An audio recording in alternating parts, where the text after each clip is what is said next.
Желіде жақсы жаңалық зейнетақы алатындар көрсін. Бұл видеомыз астына бір емес ондаған лайк бассаңыз тұрарлық. Әлемде және Қазақстанда болып жатқан жаңалықтардың біріншілерден болып біліңіз келсе арнамызға жазылып лайк басып ұмытпаңыз. 2025 жылы базалық зейнетақы өсіріледі. Келер жылы базалық зейнетақы өседі. Еңбек және халықты әлеуметтік қорғау министрі индекстеуге сәйкес зейнетақы шамамен 42 мыңнан 44 мыңға өседі деген болжаммен бөлісті.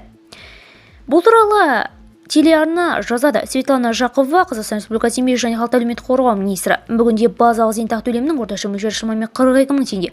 Болжам бойынша келесі жылдан бастап индекстеу 44 мыңға жуық болады. Базалық зейнетақы төлемін ескере отырып, зейнетақының орташа мөлшері бүгінде шамамен 152 мың, ең көбі 197 мың теңге болады.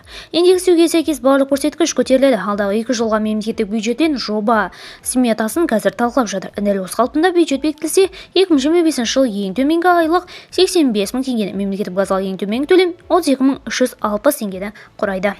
Зейнетақы көлемі және айлық көлемі асуын қаласаңыз, видеомыз астында өз лайктарыңызды аямаңыздар, достарыңызға жіберуді ұмытпаңыз, қымбат көрермен.